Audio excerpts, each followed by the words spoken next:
Sa loob ng 3 taon, ang mga dingding na ito ang naging saksi sa aking pagsisikap. Sa bawat sentimong tinipid ko mula sa aking sweldo bilang accountant sa Laguna. Ngunit sa huli, ang bahay na ito ang magiging piitan ng kanilang dangal. Balang araw, makikita ko ang aking biyenan na gumagapang sa labas ng pintong ito, habang ang aking asawa ay nakaluhod, nagsusumamo para sa isang pagkakataong huli na para sa kanya. Ngunit bago iyon, kailangan ko munang intindihin kung bakit narito ang isang lila na sobre sa loob ng aking lihim, nakahadiyero isang bagay na hindi ko kailanman inilagay doon. Ang paniningil ay nagsisimula na, siguraduhin mong hindi niya malalaman na kinuha natin ang mga titulo sa vault niya. Napakatanga ng asawa mo, Gabriel. Masyadong kampante, dahil akala niya ay mahal na mahal mo siya. Ang boses na yon ni Doña Estrella ay tila isang malamig na haplos ng lason sa aking pandinig. Nakatayo ako sa labas ng pinto ng sarili kong study room. Bit-bit ang isang bouquet ng mga bulaklak at isang cake para ipagdiwang ang aking promotion bilang Senior Accounting Manager. Ngunit ang sorpresang dala ko ay tila naging isang malupit na biro ng tadhana.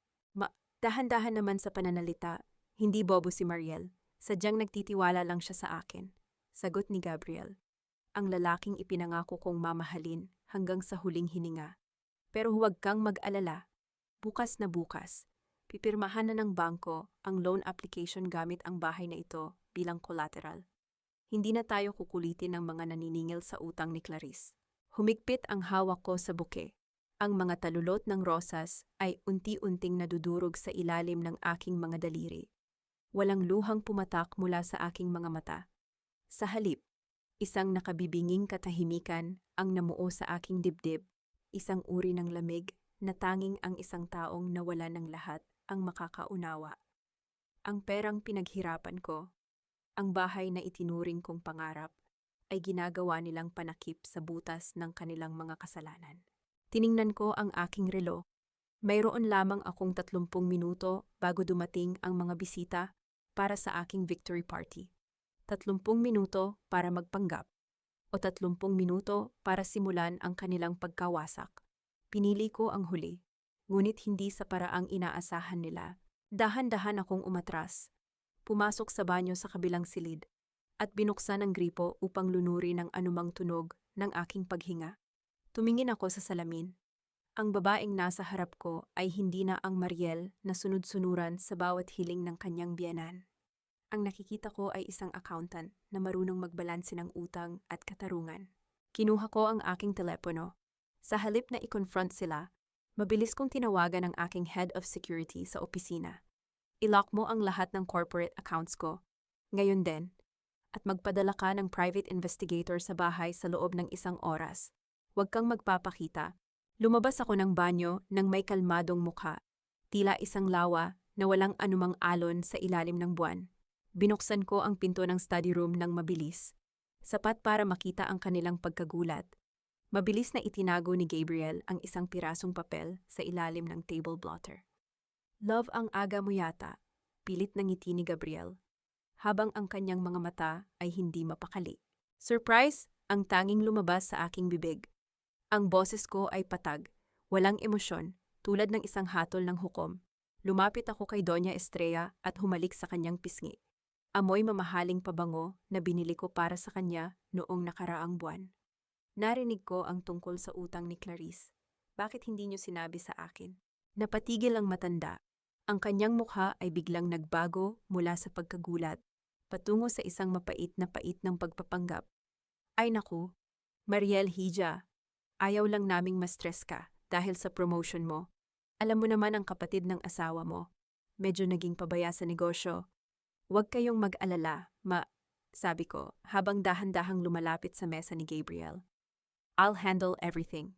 I'll make sure everyone gets what they deserve.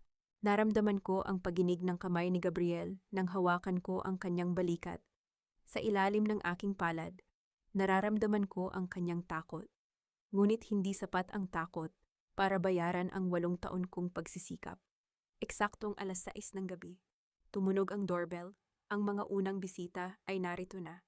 Kinuha ko ang aking telepono at nakita ang isang mensahe mula sa isang hindi kilalang numero Ang lila na sobre ay naglalaman ng susi sa nakaraan ni Gabriel. Buksan mo bago mahuli ang lahat. Tumalikod ako sa kanila at naglakad patungo sa pintuan. Ang bawat hakbang ko ay tila isang pasabog na naghihintay ng tamang oras. Sa loob ng aking isipan, isa-isa ko nang binubura ang kanilang mga pangalan sa aking hinaharap.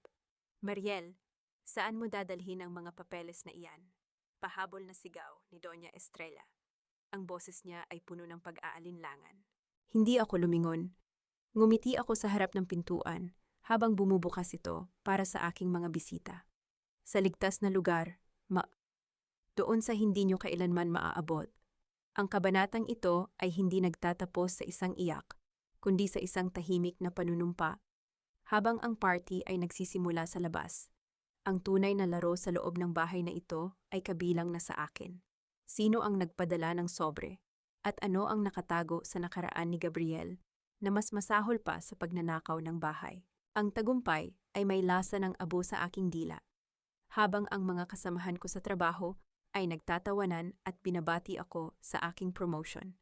Ang bawat ngiti ko ay isang maskara na dahan-dahang nagpapatigas sa aking pagkatao. Sa bawat congratulations, Mariel, na naririnig ko, ang tanging tumatakbo sa isip ko ay ang imahe ni Gabriel na itinatago ang mga papeles sa ilalim ng table blotter. Ang bahay na ito, na binuo ko mula sa dugo at pawis, ay kasalukuyang pinapamunuan ng mga taong itinuring kong pamilya. Ngunit tila mga anay na unti-unting umuubos sa aking pundasyon. Mariel, hiha, napakagaling mo talaga. Hindi ko akalain na ang isang taga-Laguna ay makakaabot sa ganitong posisyon sa Makati. Wika ni Doña Estrella habang may hawak na baso ng wine. Ang kanyang tono ay tila nagpupuri, ngunit ang bawat salita ay may dalang insulto sa aking pinagmulan. Ngumiti ako ng tipid. Hindi umaabot sa aking mga mata. Salamat, Ma. Ang pagiging accountant ay nagturo sa akin na tingnan ang bawat detalye. Walang nakakalusot sa akin, lalo na kung may hindi nagbabalanse. Nakita ko ang paninigas ng kanyang panga. Ngunit mabilis niya itong pinalitan ng isang pilit na tawa. Sa gitna ng hapunan, habang ang lahat ay abala sa pagkain, naramdaman ko ang kamay ni Gabriel sa ilalim ng mesa. Hinahawakan ang aking palad. Love, pagkatapos ng party, kailangan nating mag-usap tungkol sa financial plan natin. Alam mo naman, mas lumalaki ang kita mo, mas kailangan nating mag-invest para sa future ng Family Santos. Family Santos. Hindi niya sinabing para sa atin. Sa kanyang isip, ako ay isang asset lamang na kailangang gatasan para sa kanyang ina at kapatid. Of course, Gabriel. I have a lot of plans for our investment. Sagot ko habang dahan-dahang binabawi ang aking kamay upang kumuha ng table napkin. Actually, I already started some liquidations. Bago pa man siya makasagot, ang katahimikan ng gabi ay nabasag ng pagbukas ng pangunahing pinto. Walang katok, walang pasabi. Pumasok si Clarice, ang kapatid ni Gabriel. Bitbit ang 3 malalaking maleta. Ang kanyang buhok ay gulo-gulo at ang kanyang mukha ay puno ng kapalaluan. Makuya, I'm home. Hindi ko na kaya sa apartment ko, masyadong maliit at ang dumi-dumi. Sigaw ni Clarice, na tila ba ang bahay na ito ay isang hotel na pwede niyang uwian kailanman niya gusto. Tumingin siya sa akin at umirap. Oh, Mariel, andyan ka pala. Pakisabi nga sa helper niyo na dalhin ang mga gamit ko sa guest room. O mas mabuti pa, sa master's bedroom na lang ako dahil kailangan ko ng malaking space. Napatigil ang lahat ng bisita. Ang kawalan ng galang ni Clarice ay sapat na para magpanting ang aking tainga. Ngunit sa halip na sumabog, naramdaman ko ang isang malamig na katuwaan. Mas maraming saksi, mas mabuti. Clarice, may party kaming ginaganap at ang master's bedroom ay silid namin ni Gabriel. Malumanay, ngunit mariin kong sabi. Anong problema doon, pamilya naman tayo? Diba sabi ni Ma, sa amin din ang bahay na ito? Sagot ni Clarice habang diretso siyang naglalakad patungo sa hapagkainan at kumukuha ng pagkain gamit ang kanyang mga kamay. Tumingin ako kay Gabriel, naghihintay ng kanyang paninindigan. Ngunit yumuko lamang siya at bumulong. Hayaan mo na, Mariel. Bagong hiwalay lang siya sa asawa, Kailangan niya ng suporta natin. Isang gabi lang naman. Isang gabi, tanong ko sa aking sarili. Alam ko ang laro nila. Ang isang gabi ay magiging isang linggo, hanggang sa sila na ang magmamay-ari ng bawat sulok ng aking tahanan. Ngunit hindi nila alam, habang binubuksan ni Clarice ang kanyang maleta. Binubuksan ko na rin ang pinto para sa kanilang pagbagsak. Nang matapos ang party at makaalis ang mga bisita, nagtungo ako sa aking silid.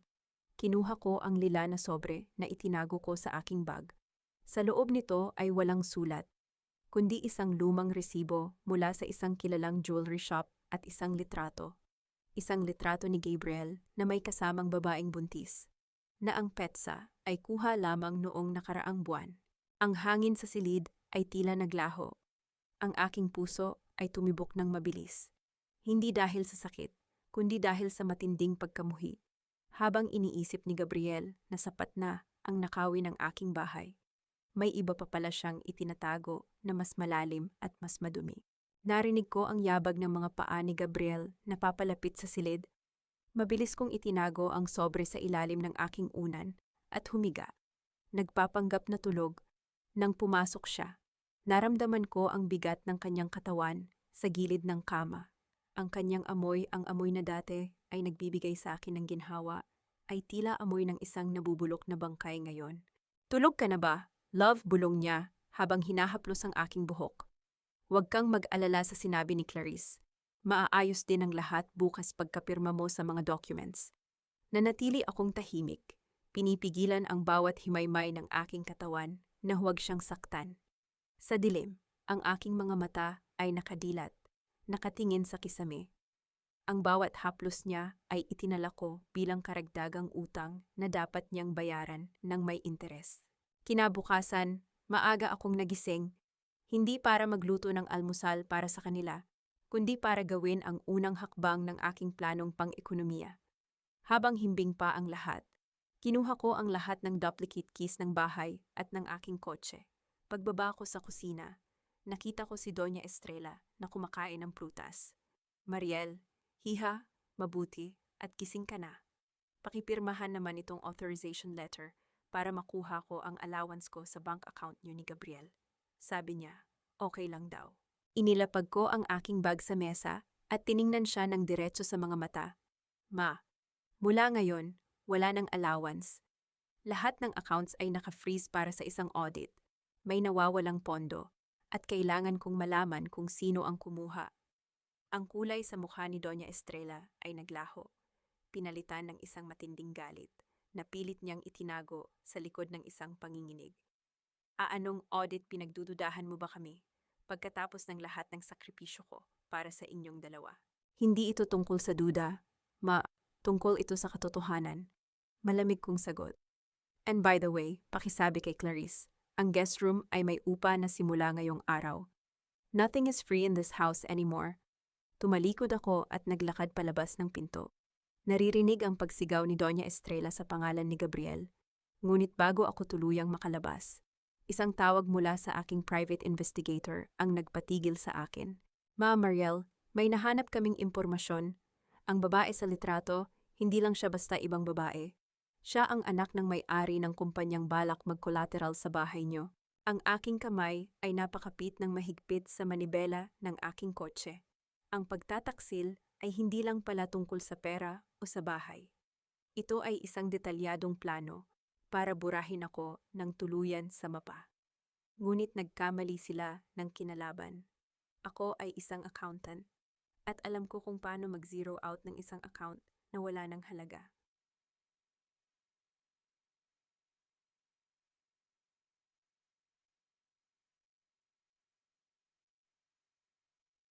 Ang puti ng kisame ng ospital ay tila isang malawak na disyerto ng kawalan. Sa bawat patak ng swero sa aking ugat, nararamdaman ko ang unti-unting paglamig ng aking katawan. Wala na ang pintig sa loob ng aking sinapupunan. Ang munting pangarap na binuo ko sa gitna ng kaguluhan ay naglaho na parang usok. Iniwan ako sa gitna ng isang madilim na hukay ng pait. Ngunit sa bawat segundong lumilipas, ang sakit ay hindi nagiging luha. Ito ay nagiging bakal. Isang matigas at malamig na bakal na bumabalot sa aking puso. Bumukas ang pinto. Hindi ang pag-aalala ng isang asawa ang pumasok, kundi ang amoy ng mamahaling insenso at ang mapait na presensya ni Doña Estrella. Sumunod sa kanya si Gabriel, na hindi man lang makatingin ng diretso sa aking mga mata. Ang kanyang mga balikat ay nakayuko. Hindi dahil sa lungkot, kundi dahil sa bigat ng mga lihim na pilit niyang itinatago. Sabi ko na nga ba, Mariel, masyado kang nagpakapagod sa trabaho. Ang unang pangungusap ni Doña Estrella, walang bahid ng pakikiramay. Lumapit siya sa gilid ng aking kama. Ang kanyang mga mata ay mapanuri. Tila tinitingnan kung may halaga pa ba ako ngayong wala na ang tagapagmana ng pamilya Santos. Baka ayaw talaga ng Diyos na magkaanak kayo dahil sa pagiging madamot mo sa amin. Ang bata ay kinuha dahil ang puso ng ina ay masyadong nakakapit sa material na bagay. Huminga ako ng malalim. Ang hangin sa aking baga ay tila mga bubog na sumusugat sa aking lalamunan. Ngunit nanatiling patag ang aking mukha. Tumingin ako kay Gabriel. Gabriel, wala ka bang sasabihin? Love, alam mo namang stress din si Mama dahil sa mga nangyayari. Bulong ni Gabriel, ang kanyang boses ay tila isang mahinang kaluskos ng tuyong dahon. At saka, kailangan nating pag-usapan ang hospital bill. Sabi ng accounting dito, kailangan ng settlement bago ka makalabas. Pero yung card ko, alam mo na max out dahil sa mga huling gastusin ni Clarice. Isang maikling tawa ang kumawala sa aking bibig, isang tunog na walang katuwaan, kundi puno ng pangungutya, nawalan ako ng anak. At ang tanging inaalala ng aking asawa ay kung paano babayaran ang bill gamit ang pera ko, habang ang kanyang ina ay isinusumpa ang aking pagkatao. I'll handle everything, Gabriel, sabi ko. Ang bawat salita ay tila isang hiwa ng matalas na labaha. Lahat ng gastusin, lahat ng utang, at lahat ng katarungang dapat nating pag-usapan. Magmula ngayon, ako na ang hahawak sa lahat. Nagliwanag ang mukha ni Doña Estrella. Akala niya ay bumigay na ako. Akala niya ay nakuha na niya ang gusto niya, ang isang Mariel na lumpo ang damdamin at madaling pasunurin. Mabuti naman at natauhan ka na, Hija. Sa susunod, matuto kang makinig sa mga nakatatanda. O sige na, Gabriel, asikasuhin mo na yung mga papeles para sa loan natin habang nandito pa tayo. Sayang ang oras. Nang lumabas sila ng silid, dahan-dahan kong kinuha ang aking telepono sa ilalim ng unan. Tinawagan ko si attorney. Elena? Elena, ituloy mo ang plano. Ibigay mo sa akin ang lahat ng kopya ng mga pekeng dokumento na ginamit nila. At ang babaeng nasa litrato, ihanda mo ang lahat ng impormasyon tungkol sa kanya. Gusto kong malaman kung magkano ang halaga ng katapatan ni Gabriel. Mariel, sigurado ka ba kakalabas mo lang ng operating room? Nag-aalalang tanong ni Elena sa kabilang linya. Mas buhay ako ngayon kaysa noon. Elena, ang Mariel na nagmamahal ay namatay kasabay ng anak ko sa silid na ito. Ang natitira na lang ay ang accountant na maniningil ng lahat ng utang na hindi nila kailanman mababayaran. Malamig kong sagot. Ipinikit ko ang aking mga mata at binalikan ang bawat sandali ng kanilang pagtataksil. Ang bawat salitang binitawan ni Doña Estrella ay itinala ko sa aking isipan bilang isang debit na kailangang balansehin. Ang bawat pananahimik ni Gabriel ay isang liability na kailangang bayaran ng buo. Kinahapunan, bumalik si Gabriel sa silid. May dalang XXXXX na mga papeles. Love, kailangan mo lang pirmahan itong special power of attorney. Para ito sa insurance mo, para ma-reimburse natin yung nagastos sa ospital. Tiningnan ko ang dokumento, hindi ito para sa insurance. Ito ay isang pahintulot na ibenta ang aking ari-arian sa Laguna, ang lupaing iniwan sa akin ng aking mga magulang. Ang kanilang kasakiman ay wala talagang hangganan. Kinuha ko ang panulat, ngunit bago ko ito ilapat sa papel. Tumingin ako sa kanya nang may isang misteryosong ngiti. Gabriel, alam mo ba kung anong nangyayari sa mga taong nagnanakaw sa patay? Tanong ko sa kanya. Anong sinasabi mo? Mariel, masyado ka lang sigurong pagod. Pilit niyang tawa, habang ang pawis ay nagsisimulang mamuo sa kanyang noo. Hindi ako pagod, Gabriel. Ngayon lang ako nagising. Sabi ko habang mabilis kong pinirmahan ang papel, ngunit hindi ang aking pangalan ang isinulat ko. Isinulat ko ang isang salitang magpapabagsak sa kanilang lahat, fraud. Ibinigay ko sa kanya ang papel ng nakatiklop. Dalhin mo na iyan sa bangko. Sabihin mo kay mama mo, maghanda siya. Dahil ang susunod na party na pupuntahan natin ay hindi na para sa akin. Nang makalabas siya, naramdaman ko ang isang kakaibang gaan sa aking dibdib. Ang pagkawala ng aking anak ay ang huling sakripisyo na ibibigay ko sa pamilyang ito. Mula sa abong ito, isang bagong Mariel ang lilitaw, isang Mariel na hindi marunong magpatawad. Ngunit habang tinitingnan ko ang orasan sa dingding, isang mensahe ang pumasok sa aking telepono mula sa aking private investigator. Ma'am, hindi lang loan ang pinaplano nila. May nakita kaming dokumento na balak nilang ilipat ang ownership ng bahay nyo sa pangalan ng ibang tao. At hindi ito si Doña Estrella o si Clarice. Sino ang taong ito at hanggang saan ang kayang gawin ni Gabriel para tuluyan akong mawala sa sarili kong buhay? Ang sagot ay nasa lila na sobre na ngayon ay nasa kamay na ni Elena. Ang labanan ay hindi na lang tungkol sa bahay. Ito ay tungkol sa isang lihim na maaaring pumatay sa aming lahat. Ang bawat hakbang ko palabas ng ospital ay tila isang deklarasyon ng digmaan. Ang sikat ng araw sa labas ay masakit sa mata. Ngunit hindi nito kayang tapatan ang init ng galit na nananalaytay sa aking mga ugat. Sa tabi ko, si Gabriel ay tila isang masunuring asawa. Hawak ang aking bag at maingat na inaalalayan ako. Ngunit alam ko ang totoo. Sa kanyang bulsa, bitbit niya ang dokumentong akala niya ay susi sa aking lupain sa Laguna. Hindi niya alam na ang pirma kong iyon ay ang mitsa na susunog sa kanyang mga pangarap. Uwi na tayo, love. Nagluto si mama ng paborito mong sinigang para lumakas ka, sabi ni Gabriel. Ang kanyang boses ay puno ng tamis na tila asukal na nakabalot sa lason. Hindi ako uuwi sa bahay, Gabriel. May kailangan akong puntahan sa opisina. Malamig kong sagot habang binubuksan ang pinto ng kotse. Pero kakalabas mo lang ng ospital, baka mabinat ka.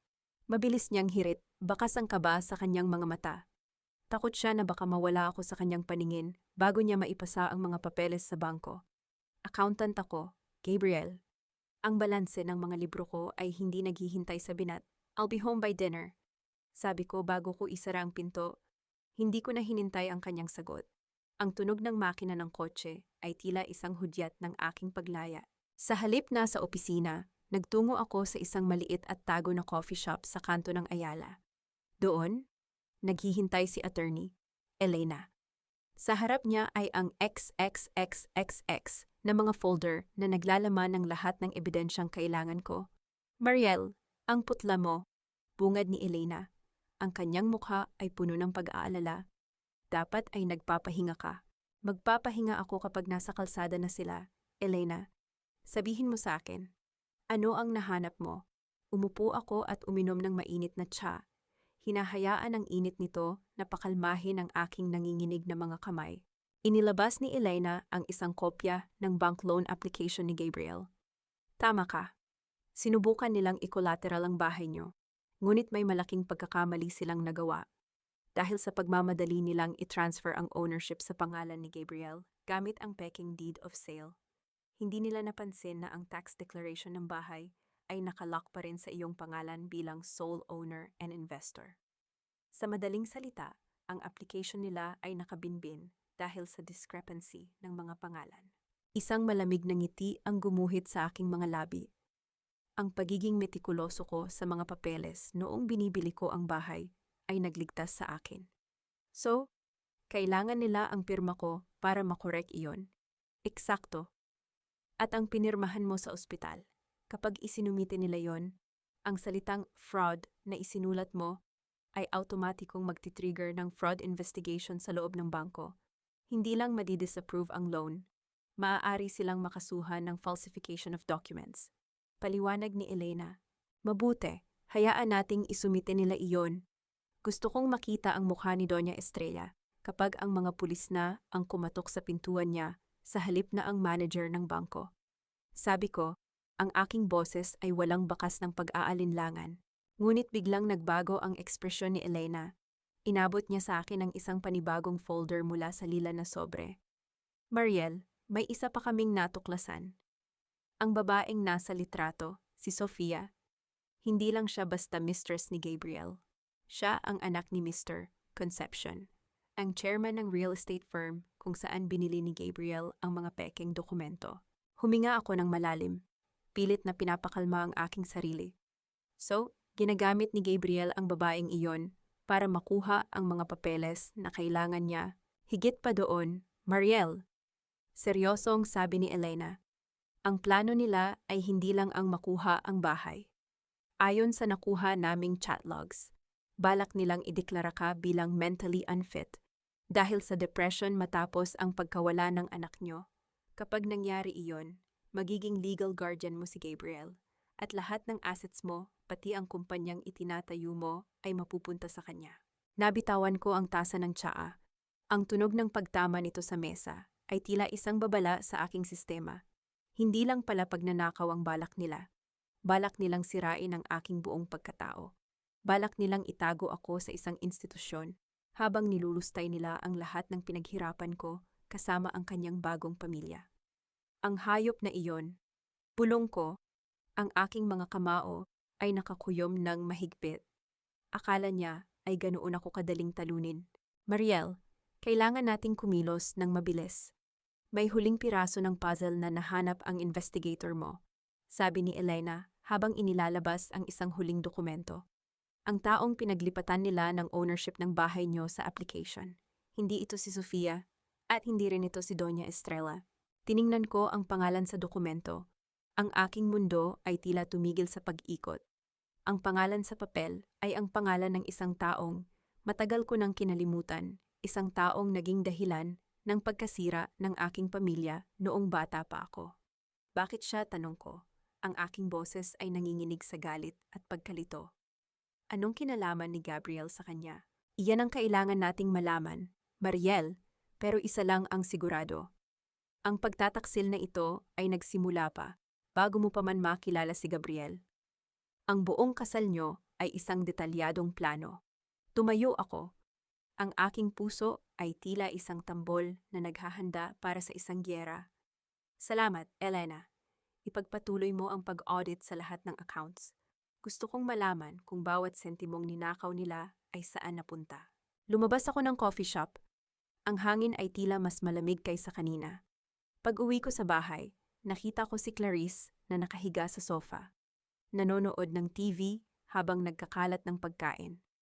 Sa kusina, naririnig ko ang pagtawa ni Doña Estrella at Gabriel. Tila ba nagdiriwang na sila sa kanilang tagumpay? Nandyan ka na pala, Mariel Aquina, yung papeles. Dadalhin ko na sa courier. Masayang salubong ni Gabriel. Tumingin ako sa kanya, direkta sa kanyang mga mata na puno ng kasinungalingan. Nasa bag ko, Gabriel. Pero bago iyon, may gusto lang akong itanong. Kamusta si Mr. Concepcion? O baka mas tamang itanong, kamusta ang plano niyo para sa akin? Napatigil si Gabriel. Ang kulay sa kanyang mukha ay tila unti-unting hinigop ng lupa. Ang katahimikan sa loob ng bahay ay naging nakabibingi. Sa gitna ng dilim, naramdaman ko ang pagdating ng isang bagong bagyo. Isang bagyong ako ang gumawa. Ang katahimikan sa loob ng sala ay tila isang lubid na unti-unting humihigpit sa leeg ni Gabriel. Nakita ko ang paggalaw ng kanyang lalamunan, ang mabilis na pagkurap ng kanyang mga mata, at ang panginginig ng kanyang mga daliri na pilit niyang itinatago sa likod ng kanyang likuran. Sa isang saglit, ang kanyang maskara ng pagiging mabuting asawa ay nayanig. Ngunit bilang isang bihasang sinungaling, mabilis siyang nakabawi. Mr. Concepcion Love, ano bang sinasabi mo? Baka epekto pa yan ng mga gamot mo mula sa ospital. Pilit na tawa ni Gabriel. Lumapit siya sa akin. Akmang hahawakan ang aking noo. Ngunit dahan-dahan akong umiwas. Sino si Mr. Concepcion, baka kliyente mo sa accounting? Masyado mo kasing iniisip ang trabaho, pati sa bahay ay dala-dala mo. Siguro nga, Gabriel. Masyado lang akong pagod. Sabi ko, nang may kasamang matamis at pekeng ngiti, ito ang unang hakbang para mahuli ang isang mandaraya. Kailangan mong hayaan silang maniwala na sila pa rin ang may kontrol. Narinig ko lang siguro ang pangalang yon sa balita o sa kung saan. Pasensya na kayo, ma'am, kung nagulat ko kayo. Lumabas si Doña Estrella mula sa kusina. Ang kanyang mukha ay puno ng pagduda, ngunit mabilis din itong napalitan ng plastik na pag-aalala. Hiya, sinasabi ko na nga ba, ang depression pagkatapos mawala ng anak ay hindi biro. Baka kailangan mo nang mag-leave sa trabaho ng matagal-tagal. Kami na ni Gabriel ang bahala sa lahat ng bayarin dito sa bahay. Magpahinga ka lang. Kami na ang bahala. Ang ibig niyang sabihin ay, ibigay mo na sa amin ang lahat ng access sa pera mo habang ikinukulong ka namin sa kwartong ito. Actually, ma, iyon nga ang balak ko. Panimula ko habang inilalapag ang aking bag sa mesa. Ngunit bago ako mag-leave, may magandang balita ako. Dahil sa promotion ko, may malaking bonus at profit sharing na ibibigay ang kumpanya sa akin sa susunod na linggo. Halos 5 milyong piso ang kabuuan. Nakita ko ang sabay na paglaki ng mga mata ni Gabriel at Doña Estrella. Ang kasakiman ay tila isang apoy na biglang nagliyab sa loob ng kanilang mga balintataw. Alam ko ang iniisip nila, bakit natin siya itatapon sa mental hospital ngayon kung may 5 milyon pa tayong makukuha? 5 milyon, hindi makapaniwalang tanong ni Clarice na biglang sumulpot mula sa sofa. Wow, Mariel. Ibig sabihin, mabibili ko na yung kotseng gusto ko at mababayaran na natin yung mga utang ko. Clarice, manahimik ka, saway ni Doña Estrella. Ngunit hindi niya maikubli ang sariling katuwaan. Hiya, totoo ba iyan napakalaking tulong niyan para sa pamilya Santos? Siguro ay dapat nating ipagdiwang ito. Totoo, pero may isang kondisyon ng kumpanya. Sabi ko habang tinitingnan si Gabriel ng may malalim na kahulugan. Dahil ang bonus na ito ay bahagi ng Family Stability Program ng kumpanya, kailangang patunayan na ang bahay na tinitirhan natin ay malinis ang titulo at walang anumang utang or encumbrance. Magpapadala sila ng auditor dito para suriin ang lahat ng papeles sa susunod na 3 araw. Napatigil si Gabriel. Alam niyang kasalukuyang may discrepancy sa bangko ang kanyang loan application. Kung darating ang auditor ng kumpanya ko, mabubunyag ang kanyang pagtatangka sa pagnanakaw. 3 days. Masyadong mabilis naman yata iyon. Love, kaba na sabi ni Gabriel. Hindi ba pwedeng i-delay natin ng konti? Marami pa tayong inaasikaso. Hindi pwede. Gabriel, sayang ang 5 milyon. Malungkot kong sabi. Kung hindi tayo handa, baka bawiin ng kumpanya ang offer. Kaya nga naisip ko, baka kailangan nating i-withdraw muna ang anumang application na ginawa nyo sa bangko para maging malinis ang record ng titulo. Ito ang aking pain. Pinipilit ko silang iundo ang kanilang mga ginawa para lamang sa pangarap ng mas malaking pera. Ang kasakiman ay ang kanilang pinakamalaking kahinaan at gagamitin ko ito para makuha muli ang buong kontrol sa aking ari-arian. Nang gabing iyon, nagkunwari akong masaya habang naghahanda ng hapunan. Naghain ako ng masasarap na pagkain. Tila ba bumalik ang lahat sa dati. Ngunit sa ilalim ng mesa, ang aking mga paa ay tila handa ng tumakbo. Sa bawat tawa ni Doña Estrella, lalong tumitindi ang aking determinasyon na tapusin ang larong ito. Habang natutulog si Gabriel, dahan-dahan akong bumangon. Kinuha ko ang kanyang telepono sa side table. Gamit ang kanyang fingerprint habang siya ay tulog. Binuksan ko ang kanyang mga mensahe. Nakita ko ang usapan nila ni Sofia. Don't worry, babe. Konting tiis na lang. Kapag nakuha ko na ang bonus niya, itatapon ko na siya sa Laguna Institute. At ang bahay, magiging atin na yon, gaya ng pangako ko kay Papa. Naramdaman ko ang paglamig ng aking balat.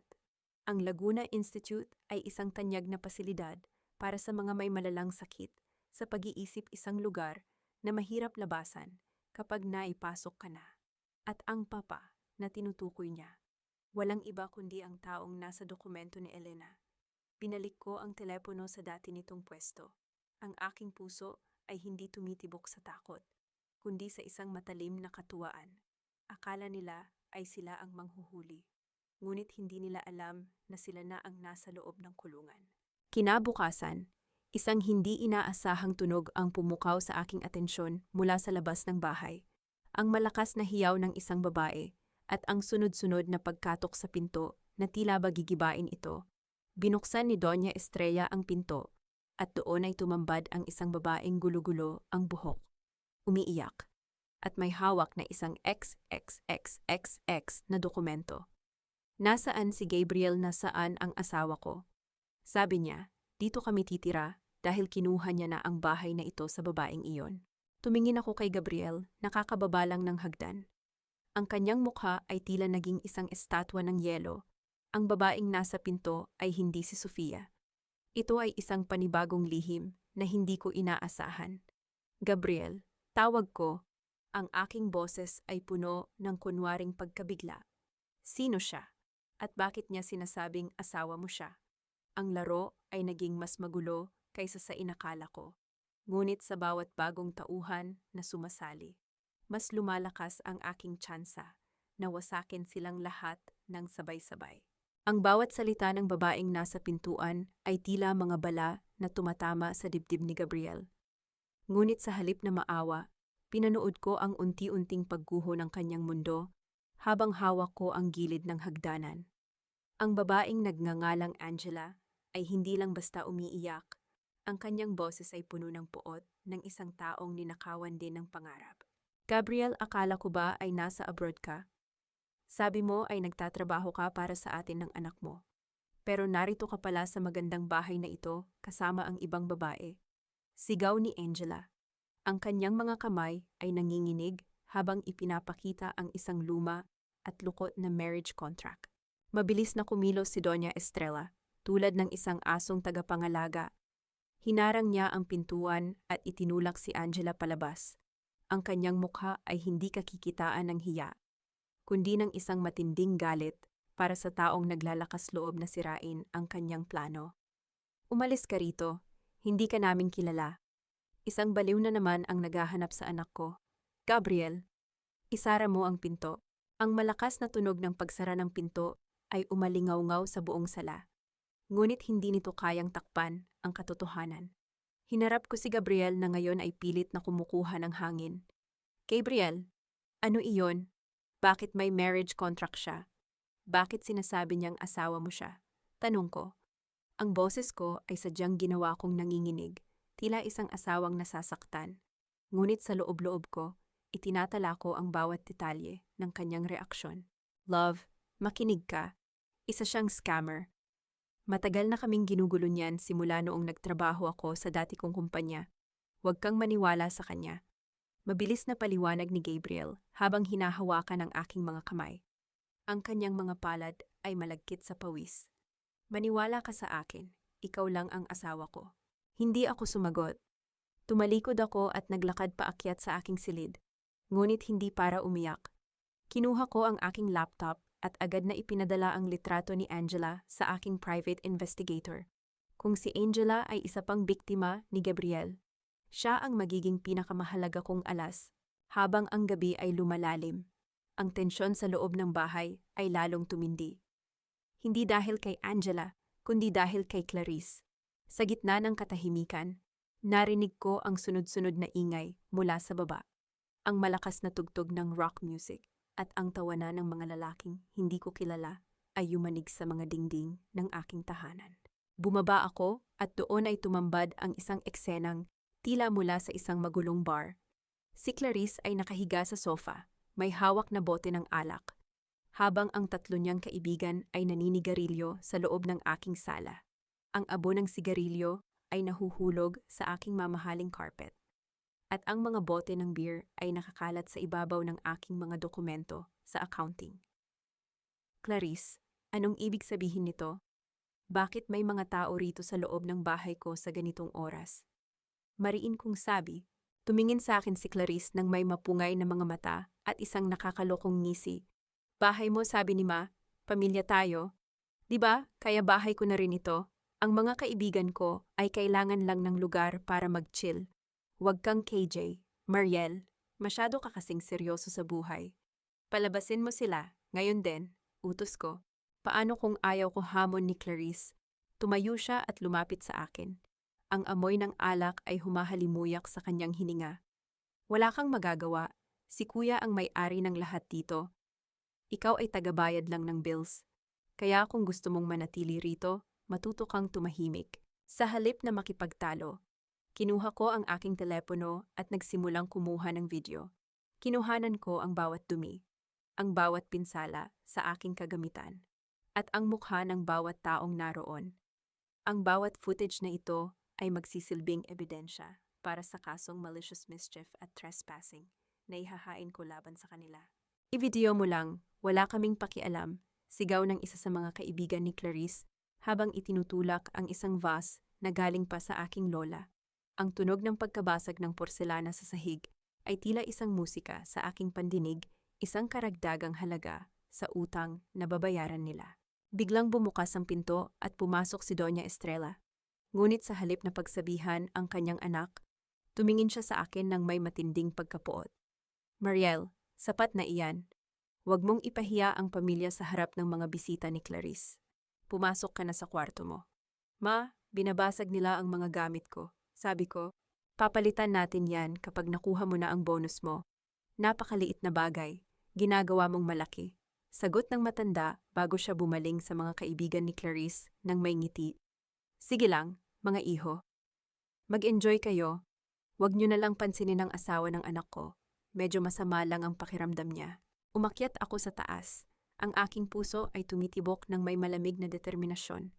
Ang bawat insulto at pinsala ay itinala ko sa aking emotional ledger. Habang iniisip nilang sila ang may-ari ng gabi. Hindi nila alam na ang bawat segundo ng kanilang kaligayahan ay binabayaran ng kanilang kalayaan sa hinaharap. Pumasok ako sa aking silid at nilock ang pinto. Ilang sandali pa, nakarinig ako ng malakas na katok hindi, kundi isang paghampas sa pintuan mula sa labas. Ngunit hindi ito si Gabriel o si Clarice. Mariel, buksan mo ang pinto, alam kong nariyan ka. Ang boses ay mula sa isang lalaki, mababa, paos, at puno ng banta. Dahan-dahan akong lumapit sa pinto at tumingin sa maliit na siwang. Doon ay nakita ko ang isang lalaking nakajacket na itim. May mga tattoo sa leeg, at ang kanyang mga mata ay tila sa isang hayop na naghahanap ng biktima. Hindi siya kaibigan ni Clarice. Siya ang naniningil ng utang. Nasaan ang pera? Sabi ni Clarice. Ang bahay na ito ang magsisilbing pambayad sa utang niya sa amin. Sigaw ng lalaki habang muling hinahampas ang pinto. Naramdaman ko ang paglamig ng aking sikmura. Ang bahay ko ay ipinangako na pala ni Clarice bilang pambayad sa kanyang mga utang sa mga taong kabilang sa sindikato. Ang panganib ay hindi na lang nasa loob ng bahay. Ito ay kumatok na mismo sa aking pintuan. Kinuha ko ang aking telepono para tumawag ng pulis. Ngunit bago ko pa man mapindot ang numero, isang mensahe ang pumasok mula kay Elena.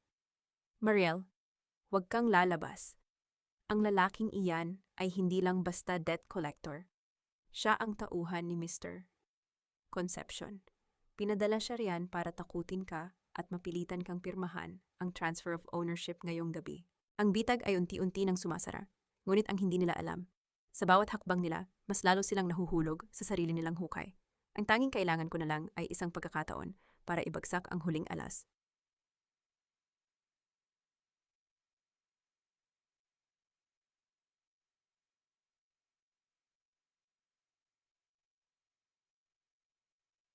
Ang bawat paghampas sa pinto ng aking silid ay tila isang babala ng kamatayan. Ngunit sa halip na manginig sa takot, nanatili akong nakatayo sa gitna ng dilim. Hawak ang aking telepono. Sa kabila ng pinto, naririnig ko ang nagmamakaawang boses ni Gabriel at ang magaspang na boses ng lalaking naniningil ng utang. Ang tensyon ay tila isang kuryenteng gumagapang sa sahig. Naghihintay ng biktima. Mula, pakiusap. Bigyan mo kami ng konting oras pa. Maayos din namin ang lahat. Sigaw ni Gabriel. Naririnig ko ang kalabog ng kanyang mga tuhod. Sa sahig lumuluhod siya para sa kanyang kapatid. Ngunit alam kong higit pa roon ang kanyang kinatatakutan. Natatakot siyang mabulgar ang lahat bago niya makuha ang aking pirma. Dahan-dahan kong binuksan ang pinto. Tumambad sa akin si Gabriel. Gulo-gulo ang buhok. Pawis na pawis. At ang kanyang mga mata ay puno ng desperasyon. Sa likuran niya, ang lalaking naka-jacket na itim ay nakatayo ng may mapanuyang ngiti. Tila isang buhayang naghihintay na lumunok ng buhay. Mariel, love, please, tulungan mo kami. Bulong ni Gabriel habang gumagapang patungo sa aking mga paa. Si Clarice, Ang mga utang niya, kailangan nating ibigay ang bahay na ito bilang collateral sa kanila para hindi nila tayo saktan. Pamilya tayo. Di ba isang pirma mo lang, maliligtas mo ang buhay namin? Tumingin ako sa kanya mula sa itaas. Ang lalaking ito, na nangakong poprotektahan ako, ay kasalukuyang ginagamit ang aking takot para pagnakawan ako sa harap ng aking mga mata. Ang kanyang mga luha ay tila mga peking perlas makintab, ngunit walang halaga. Pamilya, Gabriel. Ang pamilya ba ay nagtatago ng mga lihim? Ang pamilya ba ay nagdadala ng mga kriminal sa sariling tahanan? Malamig kong tanong. Ang boses ko ay walang bahid ng awa. Tila isang talim ng yelo na bumabaon sa kanyang balat. Hiha, huwag ka nang matigas ang ulo, singit ni Doña Estrella, nakakarating lang. Ang kanyang mukha ay puno ng peking takot. Ang buhay ni Clarice ang nakataya rito. Wala bang halaga sa iyo ang kaligtasan ng pamilya ng asawa mo? Pirmahan mo na ang dokumentong ito. Inilahad ni Gabriel ang isang folder. Ang Deed of Absolute Sale. Hindi lang ito collateral. Ito ay ang pinal na pagsuko ng aking karapatan sa bahay na ito. Kung pipirmahan ko ito, bukas na bukas ay nasa kalsada na ako habang sila ay nagdiriwang kasama si Sofia at ang kanyang ama. Huminga ako ng malalim. Pilit na pinapakalma ang aking nagngangalit na puso. Sige, Gabriel, gagawin ko ito, pero hindi sa dokumentong iyan. Napatigil ang lahat. Kinuha ko ang aking sariling folder mula sa ibabaw ng aking vanity table, ang mga papeles na inihanda ni Attorney Elena. Ito ang Consolidated Debt Restructuring Agreement. Kung gusto mong iligtas si Clarice at ang bahay na ito, kailangan mong pirmahan ito bilang primary debtor. Ibig sabihin, ang lahat ng utang ni Clarice ay ililipat sa pangalan mo. At ang bahay na ito ay magsisilbing insurance na babayaran mo ang bawat sentimo sa akin sa loob ng 3 taon. Kung hindi, ikaw ang makukulong, hindi si Clarice. Namilog ang mga mata ni Gabriel. Bakit sa pangalan ko? Bakit kailangang sa'yo ako magbayad? Dahil ako ang nagbayad ng bahay na ito, Gabriel. At kung gagamitin nyo ang pag-aari ko para sa utang nyo, kailangan nating gawing legal ang lahat. Paliwanag ko ng may isang misteryosong ngiti. Pumili ka, pirmahan mo ito at maliligtas mo si Clarice ngayon din, o hayaan mong kunin siya ng mga taong ito. Tumingin si Gabriel sa lalaking naka-jacket na itim, na tila nawawalan na ng pasensya.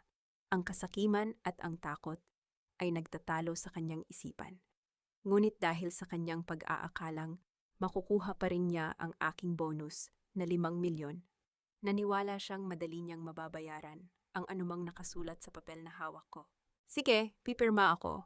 Basta iligtas mo lang kami ngayon, sabi ni Gabriel. Kinuha niya ang panulat at mabilis na nilagdaan ang bawat pahina. Hindi niya binasa ang mga maliliit na letra sa dulo ang bahagi kung saan inaamin niya ang lahat ng kanyang ginawang pandaraya at ang pagkilala niya na ako ang tanging may-ari ng lahat ng pondo sa aming joint accounts. Nang matapos siya, kinuha ko ang mga papeles at ibinigay sa lalaking naka-jacket ang isang tseke. Narito ang bahagi ng bayad para sa utang ni Clarice. Sabihin mo kay Mr. Concepcion. Ang natitira ay kukunin niya. Sa tamang panahon, umalis ang lalaki nang walang imik. Naiwan kaming 3 sa sala. Si Clarice ay umiiyak sa sulok. Si Doña Estrella ay tila nabunutan ng tinik. At si Gabriel ay nakahinga ng maluwag. Iniisip na nagtagumpay siya sa kanyang panloloko. Salamat, Mariel. Alam ko namang hindi mo kami matitiis, sabi ni Gabriel. Akmang yayakapin ako, umiwas ako at tumingin sa aking relo. Gabi na, magpahinga na kayo. May malaking araw tayo bukas. Pumasok ako sa aking silid at agad na tinawagan si Elena. Hibit the bait, Elena, isara mo na ang bitag. Ipadala mo na ang kopya ng pinirmahan niya sa bangko at sa pulisya bilang ebidensya ng kanyang pag-amin sa pagnanakaw ng pondo. Bukas, sa mismong birthday ni Doña Estrella, sisimulan natin ang countdown. Sigurado ka na ba rito, Mariel? Tanong ni Elena. Wala nang balikan ito. Wala nang dapat balikan. Elena, malamig kong sagot habang tinitingnan ang aking sarili sa salamin. Ang mga mata ko ay hindi na naghahanap ng pag-ibig. kundi ng hustisya. Ang bahay na ito ay naging libingan ng aking mga pangarap. Ngayon, gagawin ko itong kulungan para sa kanila. Humiga ako, ngunit bago ako makatulog, isang tunog ng abiso ang pumasok sa aking telepono. Isang video mula sa aking private investigator. Sa loob ng video, nakita si Gabriel na nasa isang mamahaling restaurant kasama si Sofia. Itinataas ang kanilang mga baso ng champagne. Para sa bagong bahay natin, babe, sabi ni Gabriel sa video. Konting tiis na lang, mawawala na ang hadlang sa buhay natin. Naramdaman ko ang isang matalim na katuwaan sa aking dibdib. Ang hadlang na tinutukoy niya ay kasalukuyang humahawak ng kanyang kamatayan sa pamamagitan ng isang piraso ng papel. Hindi niya alam, habang nagdiriwang siya, ang bawat segundo ay unti-unting umuubos sa kanyang kalayaan. Ang amoy ng bagong luto nakakanin at ang halimuyak ng mga mamahaling bulaklak ay unti-unting pumupuno sa buong bahay. Ngunit para sa akin, ang bawat samyo ay tila amoy ng isang mitsa na malapit ng matapos. Ngayong araw ang ika-70 kaarawan ni Doña Estrella. At tulad ng isang reyna na naghahanda para sa kanyang koronasyon. Abala ang aking biyenan sa pag-uutos sa mga caterers na kinuha ko para sa kanyang espesyal na gabi. Dagdagan niyo pa ang dekorasyon sa garden, gusto ko. Pagpasok ng mga amigas ko, makikita nila kung gaano kayaman ang pamilya Santos. Sigaw ni Doña Estrella habang iwinawagayway ang kanyang kamay na punong-puno ng mga alahas na ako rin ang bumili. Tiningnan ko siya mula sa malayo habang hawak ko ang aking tasa ng kape. Ang kanyang kasuotan, isang kumikinang na terno na kulay ginto, ay tila isang babala. Sa loob ng ilang oras, ang gintong iyon ay magiging abo. Love? Sigurado ka bang okay lang na ganito kabungga ang party? Tanong ni Gabriel na lumapit sa akin. May bakas ng kaba sa kanyang boses, ngunit nangingibabaw ang katuwaan sa kanyang mga mata. Baka maubos ang savings natin. Huwag kang mag-alala, Gabriel. It's my gift for Mama. Malamig kong sagot habang binabaling ang tingin sa kanya. At saka, malapit na ang bonus ko. Di ba isipin mo na lang na investment ito para sa reputasyon niyo ni Sofia sa hinaharap? Napatigil si Gabriel. Ang pangalan ni Sofia ay tila isang tinik na bumara sa kanyang lalamunan. Sa Sofia, bakit mo siya nabanggit? Ngumiti ako ng napakatamis, isang ngiting hindi nagpapakita ng anumang poot, kundi ng isang lihim na katuwaan. Dahil alam kong gusto niyo siyang makita rito. Di ba inimbita ko rin ang pamilya Concepcion? Para naman maging kumpleto ang mga taong mahalaga sa inyo. Ang mukha ni Gabriel ay tila naging isang puting papel. Hindi niya alam kung ang sinabi ko ay isang banta o isang tunay na paanyaya. Ngunit bago pa siya makapagsalita, tumunog ang aking telepono. Isang mensahe mula kay attorney, Elena. Ang writ of possession ay nasa akin na. Ang sheriff ay darating mamayang 8:00 ng gabi, sa gitna ng inyong pagdiriwang. Itinago ko ang telepono sa loob ng aking bulsa. Ang lahat ay nakahanda na. Ang mga ilaw, ang musika.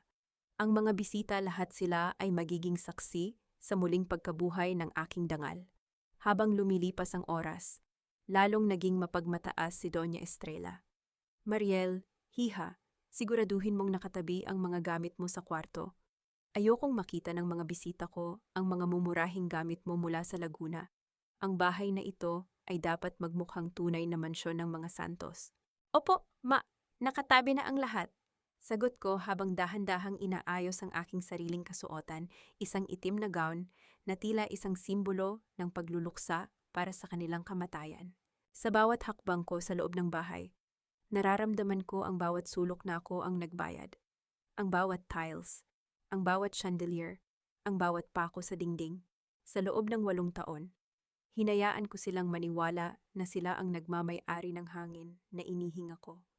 Ngunit ngayong gabi, sisingilin ko sila ng bawat sentimong ninakaw nila sa aking puso. Ang garden ay nagsimula ng mapuno ng mga taong kabilang sa alta sosyedad ng Quezon City, mga amigas ni Doña Estrella na puno ng plastik na papuri, at mga kasosyo ni Gabriel na tila mga buwayang naghihintay ng pagkakataon. Nakita ko rin ang pagdating ni Sofia, kasama ang kanyang ama na si Mr. Concepcion. Ang mapagmataas na ngiti ni Sofia habang nakatingin sa aking bahay ay tila nagsasabing sa kanya na ang lahat ng ito bukas. Happy birthday, Tita Estrella, bati ni Sofia habang humahalik sa pisngi ng aking biyenan. Ang ganda naman ng bahay nyo. I can't wait na makitira rito. Soon. Siyempre, hiya. Ikaw ang gusto kong maging bahagi ng pamilyang ito. Malakas na sagot ni Doña Estrella. Sapat para marinig ko, tumingin siya sa akin ng may pangungutya. Ang ibang tao rito ay pansamantala lang. Parang anino na mawawala rin kapag sumikat na ang araw. Hindi ako kumibo. Uminom ako ng wine at tumingin sa labas ng gate. Doon, nakita ko ang isang puting sasakyan na pumarada ng tahimik. Ang sheriff.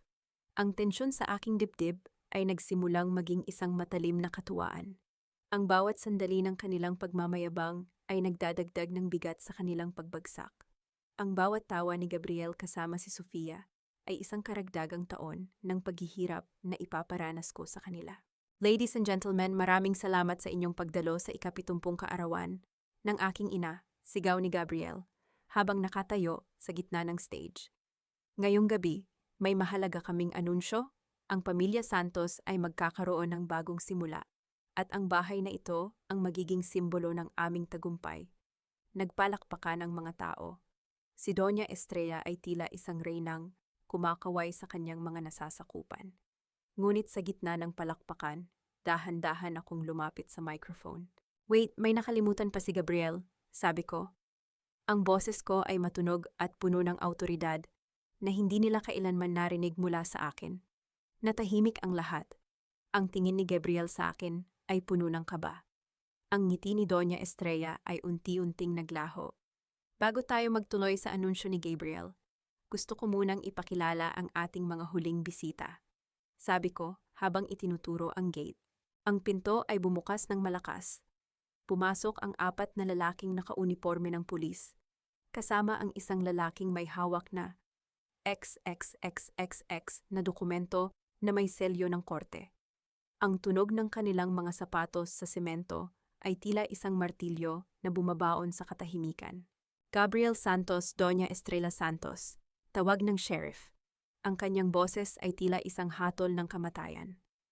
Mayroon kaming inilabas na writ of possession mula sa Regional Trial Court.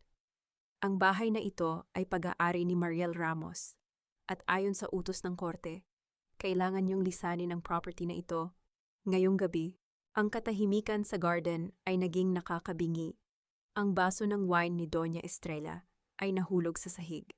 Lumikha ng isang matalim na tunog ng pagkabasag habang ang pulang likido ay kumalat sa kanyang gintong gown. Tila isang sariwang dugo. Tumingin ako kay Gabriel. Ang aking mga mata ay malamig pa sa kamatayan. Happy birthday, Ma. Ito ang regalo ko sa inyo. Ang katotohanan. Ang bawat patak ng pulang alak sa gintong terno ni Doña Estrella ay tila isang mantsa na hindi na kailanman mabubura, isang simbolo ng kanyang nasirang karangalan sa harap ng mga taong pinagmalakihan niya. Ang katahimikan sa garden ay naging kasing bigat ng isang libingan.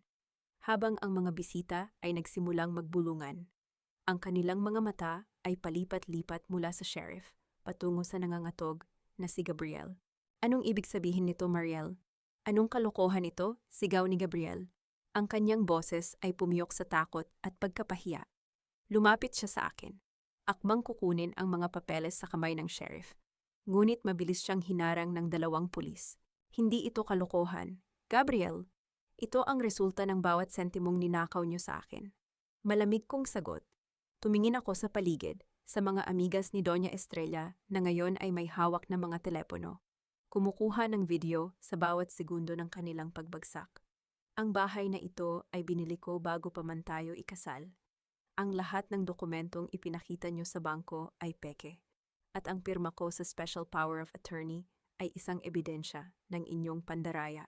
Hindi totoo, iyan. Sinisiraan mo lang kami dahil sa selos. Hiyaw ni Doña Estrella. Ang kanyang mukha ay pulang-pula sa galit. Humarap siya sa kanyang mga bisita. Pilit na ibinabalik ang kanyang awtoridad. Huwag kayong maniwala sa kanya. Ang babaeng ito ay may sakit sa pag-iisip. Nag-imbento siya ng mga kwento dahil hindi siya matanggap ng pamilya namin. Isang maikli at mapait na tawa ang kumawala sa aking mga labi. Sakit sa pag-iisip. Maiyan ba ang tawag niyo sa taong nakatuklas na ang anak niyo ay may ibang pamilya at ginagamit ang pera ko para suportahan ang mga utang ni Clarice? Lalong lumakas ang bulungan ng mga tao. Tumingin si Sofia kay Gabriel. Ang kanyang mukha ay puno ng pagkalito at puot. Gabriel, anong sinasabi niya ibang pamilya? Akala ko ba ay hiwalay na kayo at inaasikaso mo na lang ang paglipat ng bahay na ito sa pangalan ko? Sofia, babe, makinig ka. Nagsisinungaling siya. Pilit na pagmamakaawa ni Gabriel. Ngunit huli na ang lahat. Inilabas ko ang aking tablet at pinindot ang play sa malaking screen na dapat ay gagamitin para sa tribute video ni Doña Estrella. Ngunit sa halip ng mga lumang litrato, ang lumitaw ay ang audio recording ng kanilang pag-uusap sa aking study room noong unang gabi. Kasunod ang mga larawan ni Gabriel kasama ang babaeng buntis.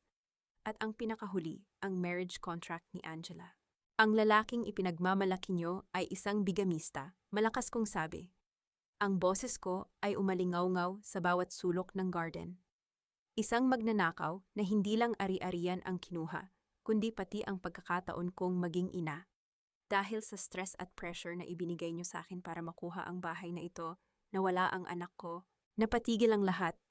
Maging ang mga amigas ni Doña Estrella ay tila nakaramdam ng kilabot. Ang poot sa aking boses ay hindi galing sa isang biktima, kundi sa isang maniningil na wala ng balak magpatawad. Mariel, pakiusap. Huwag dito. Bulong ni Gabriel. Ang kanyang mga tuhod ay muling nanginig. Pag-usapan natin ito ng pribado. Wala na tayong dapat pag-usapan, Gabriel. Tapos na ang audit? Sabi ko habang tinitingnan ng sheriff. Sir, pakitapos na po ang kailangang gawin. Ayoko nang makita ang mga taong ito sa loob ng pamamahay ko pagkalipas ng 3 minuto. Wait, hindi niyo kami pwedeng paalisin. Saan kami pupunta, sigaw ni Clarice nakakalabas lang mula sa kusina. May hawak pang baso ng mamahaling alak. Kahit saan, Clarice, sa kalsada, sa kulungan, o doon sa mga taong pinagkakautangan mo, wala na akong pakialam, sagot ko. At ang mga gamit nyo, iiwan ko iyan sa labas ng gate. Doon kayo nababagay sa dumi ng kalsada. Mabilis na kumilos ang mga pulis. Isa-isang inalalayan palabas ang mga bisitang tila mga langgam na nagkukumahog na makalayo sa gulo. Si Mr. Concepcion, na kanina ay mukhang kagalang-galang, ay mabilis na hinila si Sofia paalis. Iniwan si Gabriel na nakatayo sa gitna ng nagkakagulong garden. Mariel, pagsisihan mo ito. Hindi mo alam kung sino ang kinalaban mo, banta ni Doña Estrella habang hinihila siya ng isang babaeng pulis patungo sa pinto. Ang pamilya Santos ay hindi babagsak ng ganito lang. Ang pamilya Santos ay matagal nang bumagsak, Ngayon nyo lang naramdaman ang sakit ng pagtama sa semento. Huling hirit ko bago ko sila talikuran. Habang naglalakad ako papasok sa loob ng bahay, narinig ko ang malakas na pagbagsak ng gate.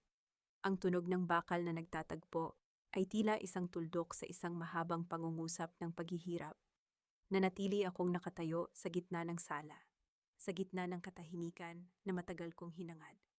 Ngunit bago ko pa man mabitawan ang aking tablet, isang malakas na tunog ng sirena ng ambulansya ang tumigil sa tapat ng bahay. Kasunod nito ang pagpasok muli ng isang pulis. Ma'am Mariel, may problema po sa labas, sabi ng pulis. Si Gabriel Santos.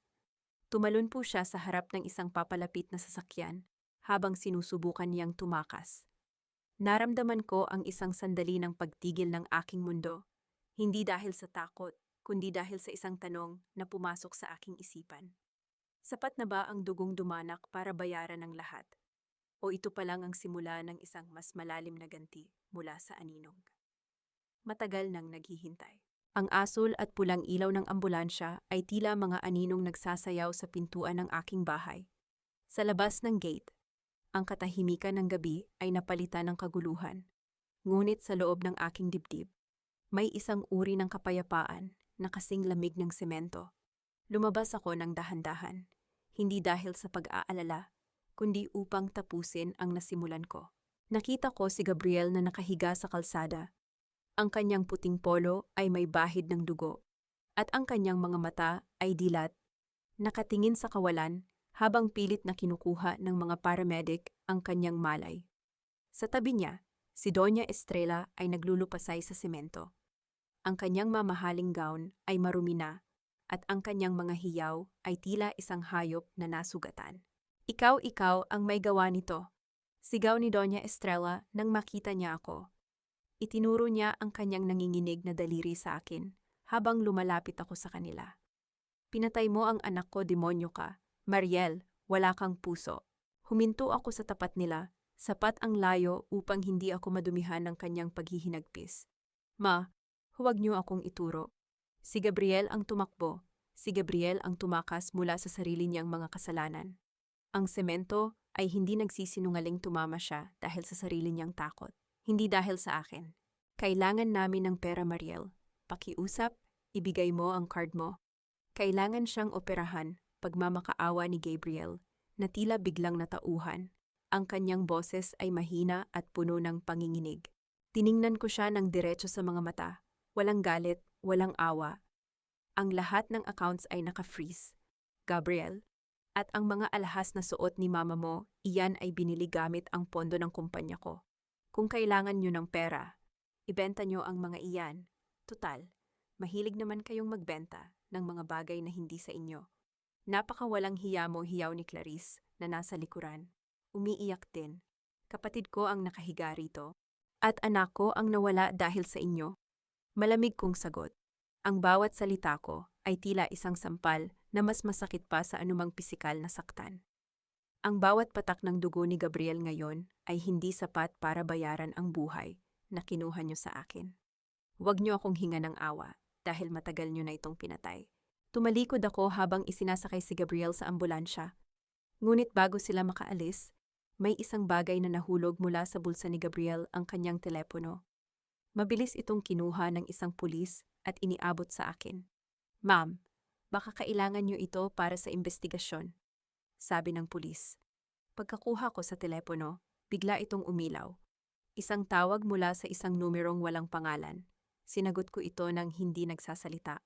Gabriel, nakuha mo ba? Siguraduhin mong patay ang kasunduan bago malaman ng babaeng iyon ang tungkol sa tatay niya. Hindi pwedeng mabuhay ang nakaraan.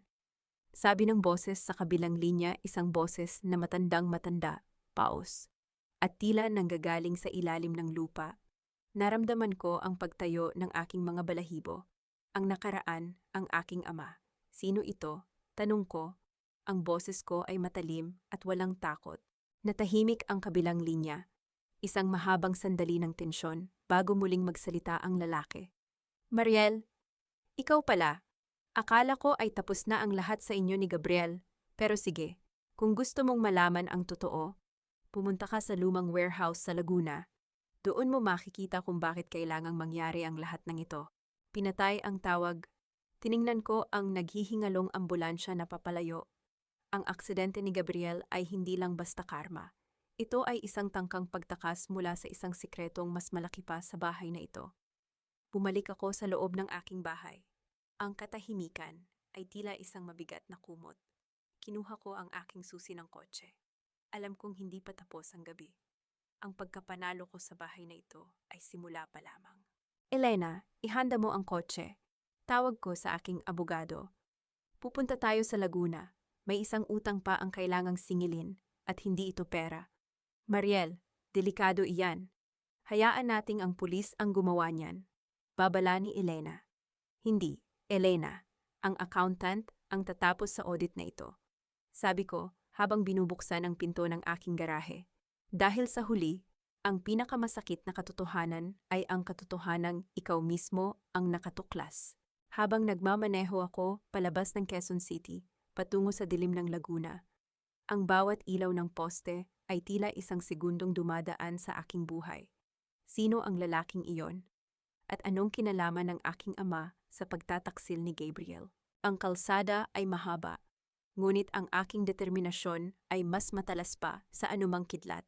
Hindi ako hihinto hanggat hindi ko nakikita ang mukha ng taong nagmamanipula sa aking buhay mula sa anino. Ang huling kabanata ng kanilang kasinungalingan ay isusulat ko. gamit ang sarili kong mga kamay. Ang kalsada patungong Laguna ay tila isang mahabang ahas na bumabalot sa kadiliman.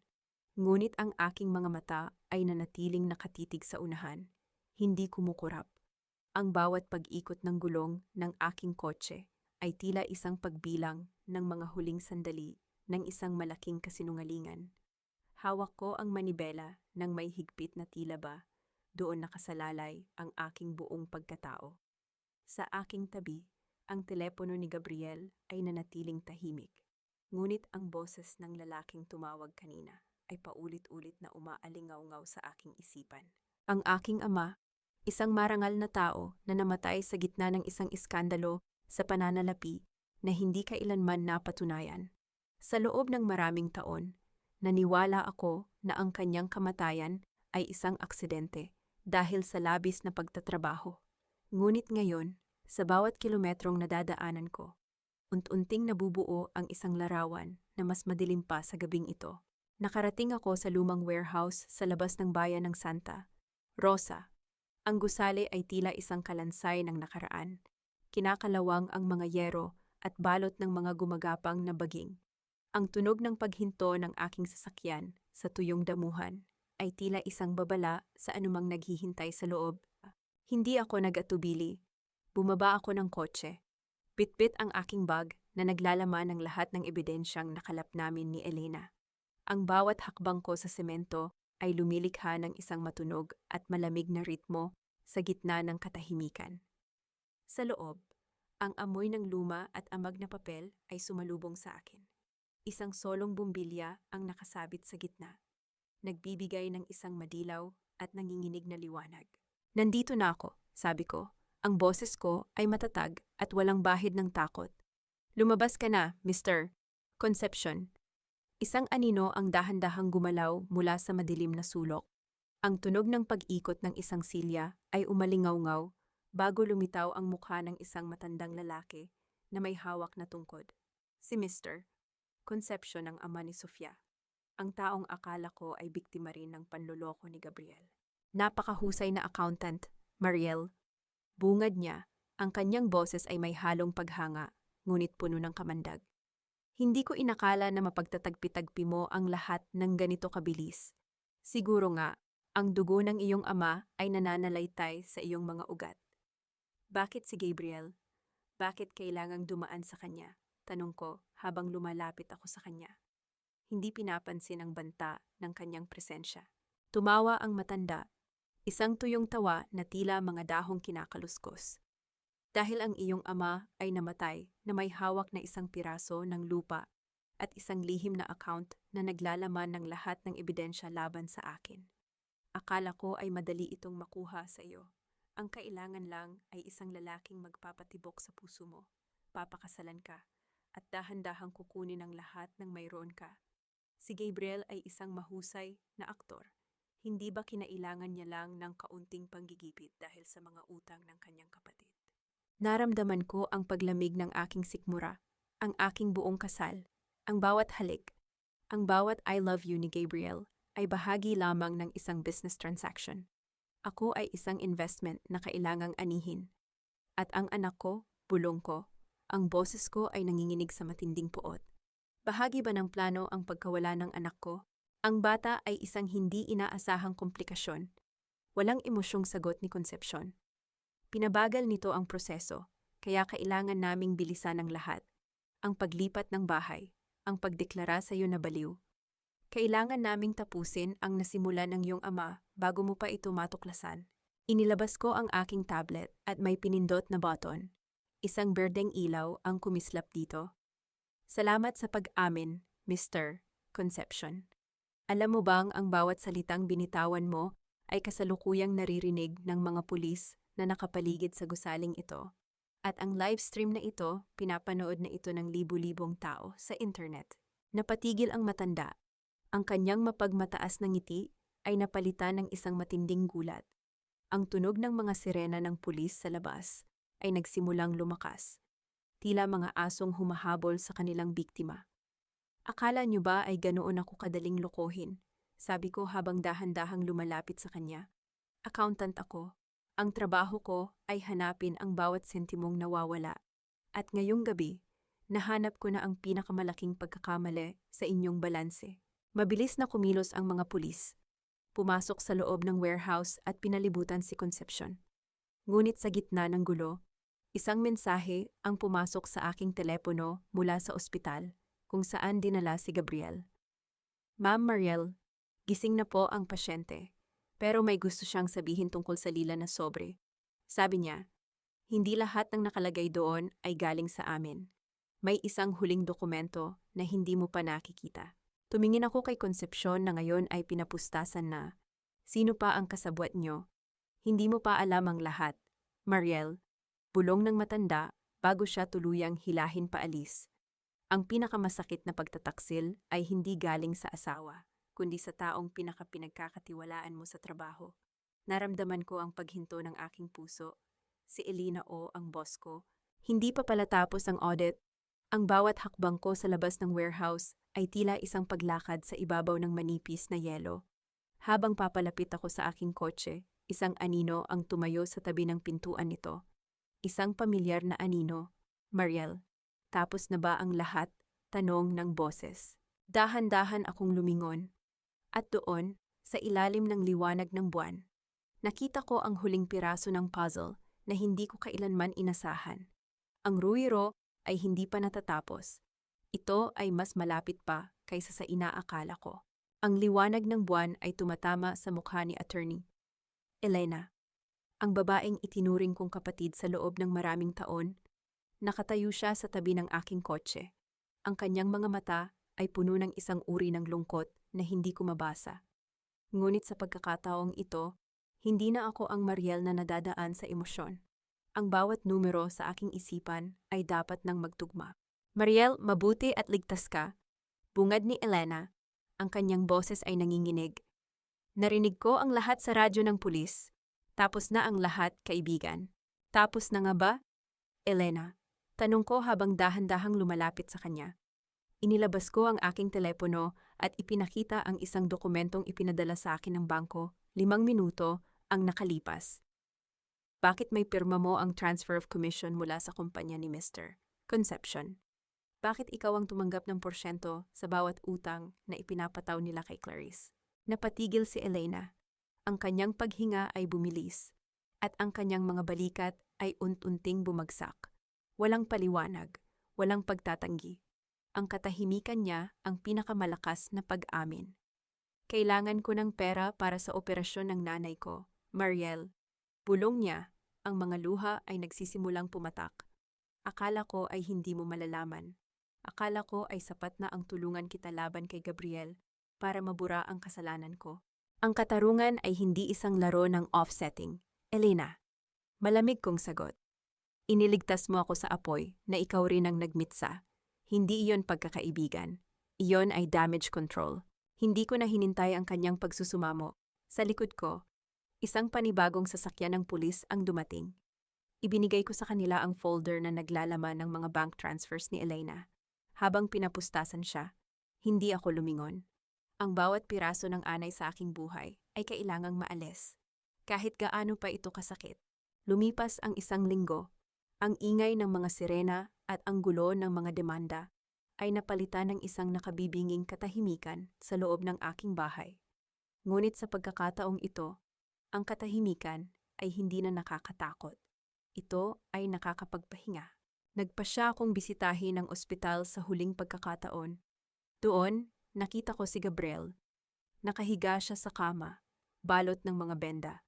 At ayon sa doktor, hindi na siya makakalakad ng normal dahil sa pinsala sa kanyang gulugod. Ang kanyang mukha ay wala ng bakas ng pagiging gwapo at mapagmataas na engineer. Ang natira na lang ay ang anino ng isang lalaking natalo ng sariling kasakiman. Mariel, please, patawarin mo ako. Mahina niyang sambit nang makita ako. Wala na si Mama, iniwan na niya ako.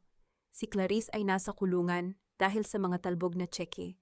Narito ako para ibigay ito, sabi ko habang inilalagay ang mga papeles ng diborsyo at ang pinal na kautusan ng korte sa kanyang ibabaw. Ang lahat ng utang mo sa akin ay dinala ko na sa korte. Ang bawat sentimong ninakaw nyo ay kukunin ng gobyerno mula sa anumang ari-arian na natitira sa pamilya nyo. Wala ka nang babalikan. Gabriel, paano ako saan ako pupunta? Tanong niya habang tumutulo ang kanyang mga luha. Hindi ko na problema yon, sagot ko habang tumatalikod. Ang accountant ay tapos na sa audit at ang resulta, 0. Wala kang halaga sa buhay ko. Lumabas ako ng ospital at nagtungo sa aking bahay sa Quezon City. Sa tapat ng gate, nakita ko si Doña Estrella. Nakaupo siya sa isang lumang silya sa gilid ng kalsada, kasama ang ilang plastic na bag ng kanyang mga natitirang gamit. Ang kanyang gintong terno ay marumi na, at ang kanyang mga mata ay puno ng puot habang nakatingin sa akin. Hindi sa'yo ang bahay na ito, sumpain ka. Mariel. Hiyaw ng matanda habang pilit na tumatayo. Hindi ko siya sinagot. Sa halip, tinawagan ko ang mga security guards na kinuha ko. Paalisin niyo ang sinumang nag-iiskandalo sa harap ng property ko. Ngayon din, pumasok ako sa loob ng gate at dahan-dahang isinara ito. Ang tunog ng paglock ng bakal ay tila isang musika ng tagumpay. Pagpasok ko sa loob ng bahay, ang amoy ng luma at amag na dala ng mga santos ay wala na. Pinalitan ko ito ng amoy ng sariwang lavender at bagong pinturang dingding. Umakyat ako sa master's bedroom at kinuha ang lahat ng mga gamit na nagpapaalala sa kanila. Ang bawat damit ni Gabriel, ang bawat dekorasyon ni Doña Estrella, lahat ay inilagay ko sa isang malaking kahon at ipinadala sa isang charitable institution. Ang tanging itinira ko ay ang aking mga gamit, ang aking mga libro at ang aking dangal. Tumayo ako sa banakol at tiningnan ang paglubog ng araw. Ang langit ay kulay ube at ginto, tila isang pangako ng isang bagong bukas. Ang sakit ng pagkawala ng aking anak ay mananatili. Ngunit ngayon, wala na itong kasamang galit. Ang katarungan ay naibigay na, at ang bawat sentimo ng aking pagkatao ay muling nabalanse. Kinuha ko ang aking laptop at nagsimulang magsulat ng isang bagong entry sa aking journal. Hindi na ito tungkol sa mga utang o mga kaaway. Ito ay tungkol sa aking bagong kumpanya, isang financial consultancy firm, na tutulong sa mga kababaihang biktima ng pang-aabuso sa pera. Ang bahay na ninakaw ay hindi na lang isang kwento ng pagtataksil. Ito ay naging isang monumento ng aking muling pagkabuhay. Sa ilalim ng bubong na ito, wala nang magdidikta sa aking halaga. Dahil sa huli, ang pinakamagandang investment na ginawa ko ay ang maniwala sa sarili ko. Huminga ako ng malalim. Pikit mata kong nanamnam ang lamig ng hangin. Ang bukas ay hindi na nakakatakot. Ang bukas ay akin na. 1 taon na ang lumipas.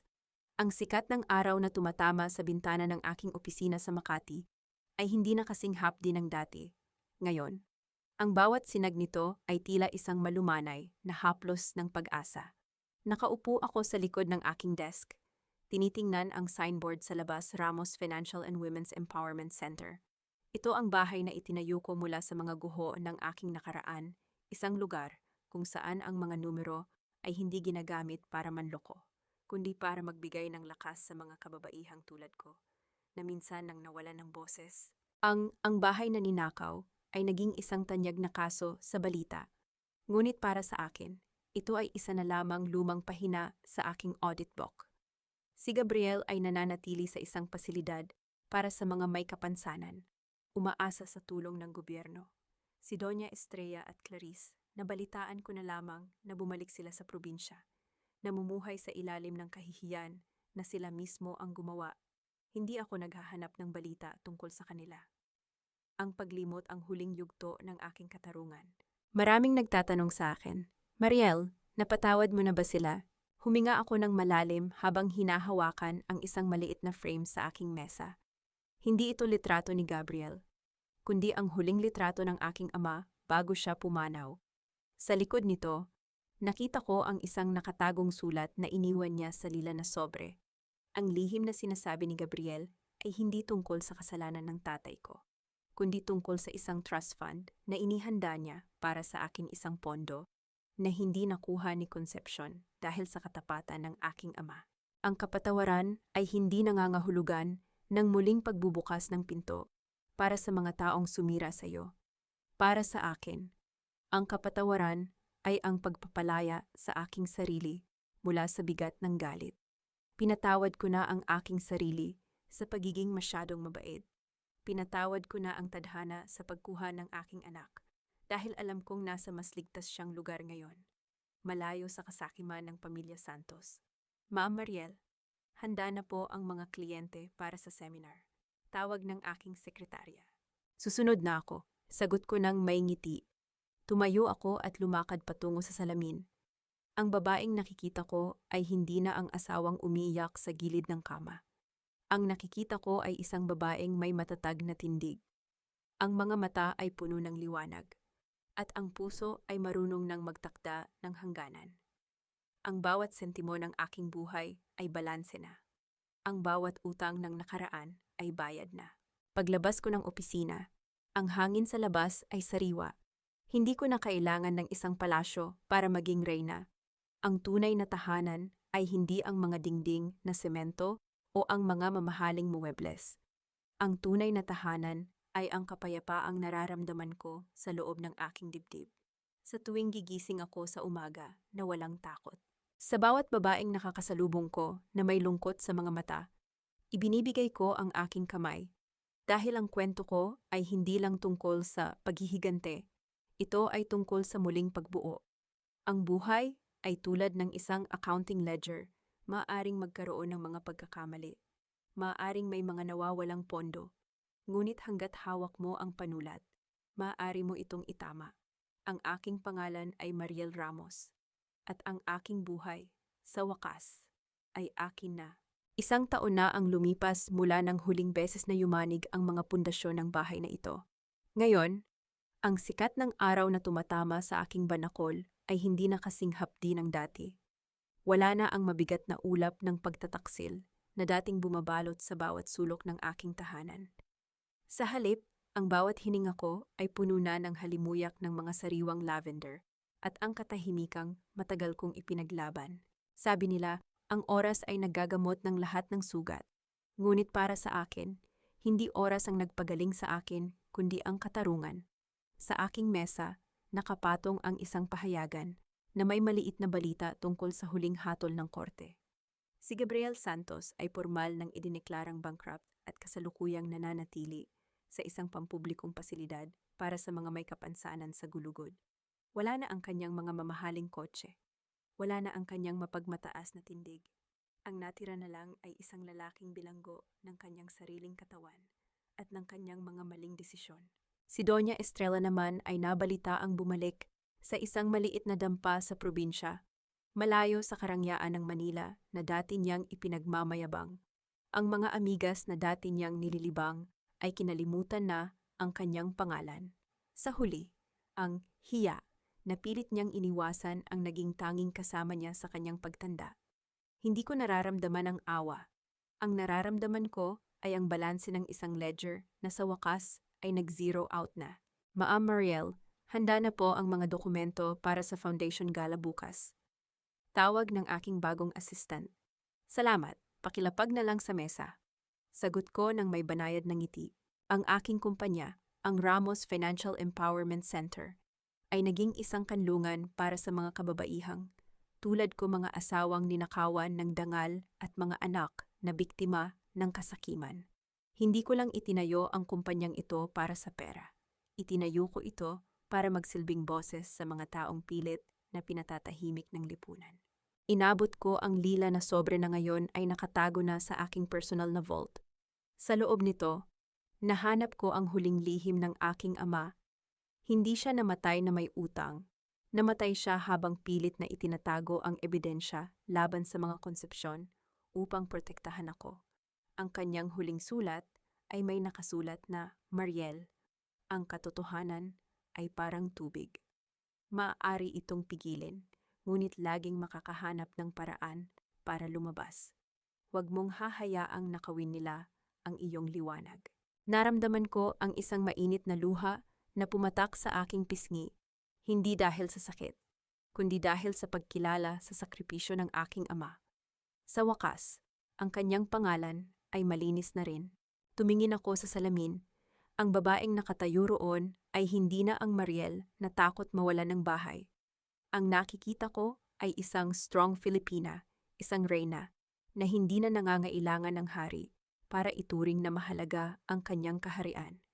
Ang bawat sentimo ng aking pagkatao ay muling nabuo. Ang bawat sakit na idinulot nila ay naging puhunan ko para sa isang mas matatag na bukas.